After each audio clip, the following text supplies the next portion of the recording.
Chapter 19. Then Pilate therefore took Jesus and scourged him.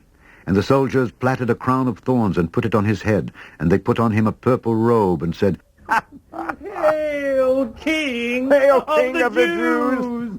And they smote him with their hands. Pilate therefore went forth again, and saith unto them, Behold, I bring him forth to you, that ye may know that I find no fault in him.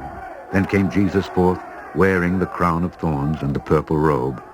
And Pilate saith unto them, Behold the man. When the chief priests therefore and officers saw him, they cried out, saying, Crucify him! Crucify him! Crucify him! Pilate saith unto them, Take ye him and crucify him, for I find no fault in him. The Jews answered him, We have a law, and by our law he ought to die, because he made himself the Son of God. When Pilate therefore heard that saying, he was the more afraid, and went again into the judgment hall, and saith unto Jesus, Whence art thou? But Jesus gave him no answer. Then saith Pilate unto him, Speakest thou not unto me? Knowest thou not that I have power to crucify thee, and have power to release thee? Jesus answered, Thou couldst have no power at all against me, except it were given thee from above. Therefore, he that hath delivered me unto thee hath the greater sin.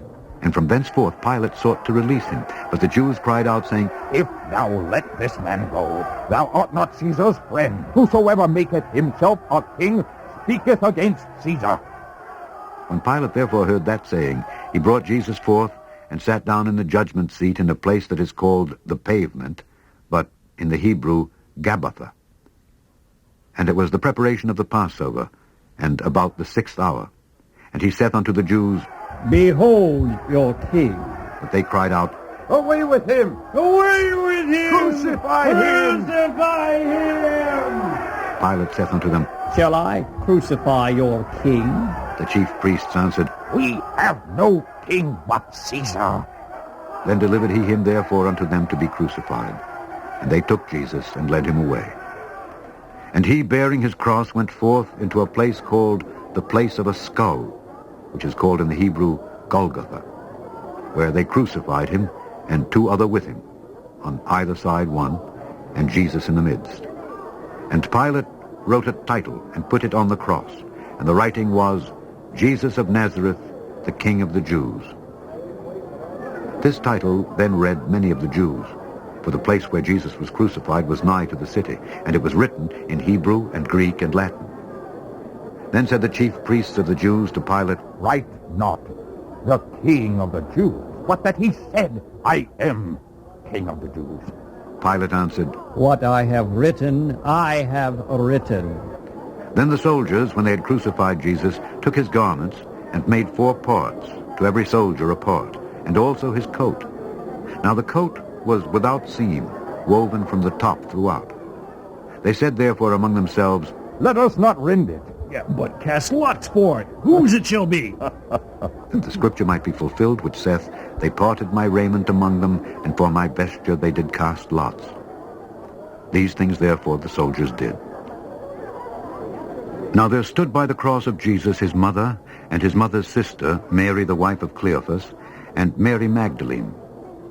When Jesus therefore saw his mother, and the disciples standing by whom he loved, he saith unto his mother, Woman, behold thy son. Then saith he to the disciple, Behold thy mother. And from that hour that disciple took her unto his own home. After this, Jesus, knowing that all things were now accomplished, that the scripture might be fulfilled, saith, I thirst. Now there was set a vessel full of vinegar, and they filled a sponge with vinegar, and put it upon hyssop, and put it to his mouth. When Jesus therefore had received the vinegar, he said, It is finished. And he bowed his head, and gave up the ghost. The Jews therefore, because it was the preparation, that the body should not remain upon the cross on the Sabbath day, for that Sabbath day was an high day, besought Pilate that their legs might be broken, and that they might be taken away. Then came the soldiers, and brake the legs of the first and of the other which was crucified with him. But when they came to Jesus, and saw that he was dead already, they brake not his legs. But one of the soldiers with a spear pierced his side, and forthwith came there out blood and water. And he that saw it bear record, and his record is true. And he knoweth that he saith true, that ye might believe.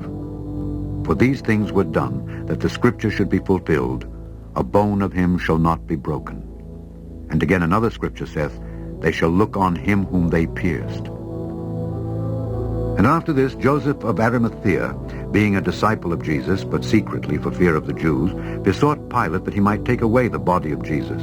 And Pilate gave him leave. He came therefore and took the body of Jesus. And there came also Nicodemus, which at the first came to Jesus by night, and brought a mixture of myrrh and aloes, about 100 pound weight. Then took they the body of Jesus, and wound it in linen clothes with the spices, as the manner of the Jews is to bury. Now in the place where he was crucified there was a garden, and in the garden a new sepulchre, wherein was never man yet laid. There laid they Jesus, therefore, because of the Jews' preparation day, for the sepulchre was nigh at hand.